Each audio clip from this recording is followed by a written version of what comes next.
morning and welcome to Berwick Mitsubishi. My name's Mark and I'm going to take you for a walk around a car that is going to become harder and harder to find as we move forward into the future. Our 2013 HSV Clubsport Tourer wagon. So starting off at the front of the car this morning, we'll point out a few things just at the front. We've got our daytime running lamps down in the mid-section of our bumper. We've also got colour-coded front parking sensors. We've got our driving lights right down in the bottom where our body kit is. Obviously, being a club sport, we've got the full body kit around the car. We've got our black SV forged alloy wheels, no scratches or anything, really good depth of tread, running Continental tyres as well, which is really good. Colour-coded exterior mirrors and door handles, proximity keys being a late model HSV, so our access to the car by any button on any of the 4 exterior doors. Our distinctive Clubsport badging on our right-hand rear door as well. Right-hand rear alloy wheel, no marks. Only done 9,500 kilometres this car, so as you'd expect, it presents pretty much as new.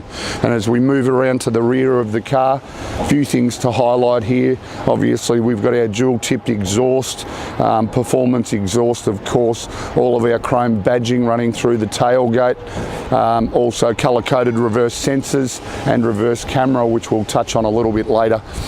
As we move around to the passenger side, the consistency of the paintwork and everything, even though it's a little bit dirty this morning, is spot on.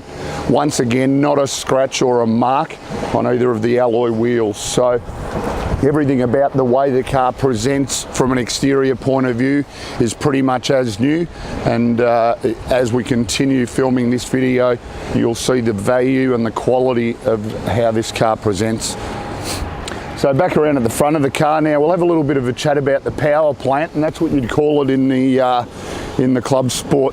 LS3 6.2 litre motor is going to push out 340 kilowatts of power, 550 newton meters of torque, and deliver us 12.9 litres combined per 100 k's. So you're still getting relatively good fuel consumption whilst you're getting monster performance there.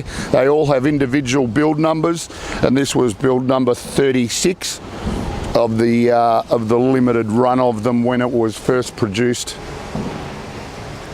Around to the rear of the car now. We'll just have a little bit of a look at the storage area in the back of the car and have a look at that as it came out of the factory. Seriously, if anything's been stored in there, you wouldn't know because it presents as new. A little cargo net in the side there, which has probably never been used by the look of it. Underneath the storage area, standard black spare wheel in the HSVs, once again with a Continental tyre on it, and it's never been on the car, so that's brand new as well. We've got our cargo blind there also, just to keep anything obscured from view that's in the back of the car as well, but just look at the condition of it. So now we're inside the HSV Clubsport Tourer. We'll just run through all of the features of the car, paying attention as well to obviously how well it presents, because the exterior and the interior pretty much present consistently like a new car demo. On our driver's armrest, all of our power window switches, exterior mirror controls, manual buttons on our door trims to lock and unlock our doors, auto headlights. Also, this car does have the heads-up display, so we can actually see what our tacho's doing, what speed we're travelling via the image in the actual window, or the windscreen, I should say. Moving to our leather-wrapped steering wheel, which is height and reach adjustable, so telescopic. Set ourselves up where we're nice and comfortable. Push our lever on the left-hand side of the steering column there to lock it into position. On our right-hand side of our steering wheel, all of our audio controls and our Bluetooth buttons as well. On the left-hand side, we've got our cruise control settings, lane departure warning, and forward collision warning as well. The forward collision warning will illustrate itself in that heads-up display if it's needed. Then we've got push button start, of course, being proximity keys, so just a matter of foot on the brake, push the button and away we go. Moving to our multi-function screen, I'd set it up a little bit earlier. Obviously, we have enhanced driver interface. I'll just go back to the home screen. So all the following options: navigation, enhanced driver interface, which I'll go through in a moment, obviously audio and everything there as well. What our enhanced driver interface does in this particular model is just feed us all the information about what the car's doing. I'm just sitting here at idle right now, and then I can go through, look at power and torque, move through, look at average fuel consumption. It'll give us a reading over, whatever amount of previous kilometres. We've also got track mode, which is, if you're at a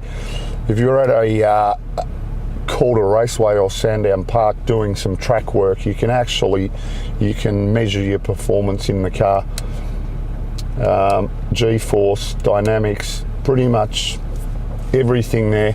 Also, our master controls for our navigation and everything, as we mentioned earlier. We do have reverse camera there as well. Just running through all the things that this multi-function screen does have. So you've certainly got everything. It's optioned up with the lot. So down below that, we've got all of the switches and knobs for our dual zone climate control, air conditioning and heating.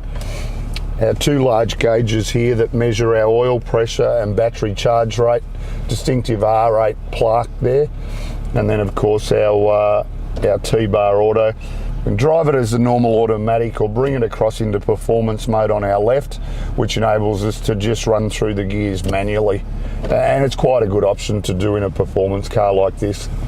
Moving back behind that, two buttons here. The first one is reverse park assist. The second one is your reverse parking sensors. If you want to turn that off so they're not audibly beeping, you can. Moving into the center section, driver mode. Basically what we can do is drive it in touring mode, sport mode, or performance mode. So it certainly just tweaks the car and what it's doing, makes a slight alteration to the magnetic ride control as well. A traction control button just in the center there also. Electric park brake on our right hand side with cup holders behind that. As I mentioned, proximity keys, so they can stay in your pocket or in your bag. You don't actually need them out at all. Leather wrapped console lid, and then inside the console lid we've got our auxiliary and USB inputs and a 12 volt outlet there as well. Now what we'll do is just scan around the interior. Obviously leather interior. We've just got the suede bolsters on the sides of the seats. Once again, paying attention to the condition of them. They're as new. The carpets are the same. Factory car mats as well. This car does have 6 airbags also, front side curtain airbags, 5-star ANCAP safety rating, so one of the safest cars you can be in, and performance wise it's just got it all. We'll have a quick look at the service books as well. Obviously our navigation disc there, we'll pop all that back in, or sorry, that's the data analysis disc, that one, which is part of the EDI that we were chatting about earlier. The other important thing to notice, this car's only just out of new car warranty last year, so we certainly have the option. It does qualify for a further 5 years premium protection plan. The one service, which was at a Holden dealer at 5,000 Ks, so not even due for its second services yet. But of course, we're that pedantic, we've done an intermediate service on it when it came into our possession. So in summary, just a few things we'll touch on. If I could find 3 reasons why I'd want to own this car. Number 1, black on black in a HSV Clubsport Tourer wagon. Number 2, under 10,000 Ks. Probably number 3, which might have been number 1, harder and harder to find moving forward into the future. So give us a call on 99070555. One of our staff will be able to assist you further, and we can chat further about that premium protection plan I was talking about.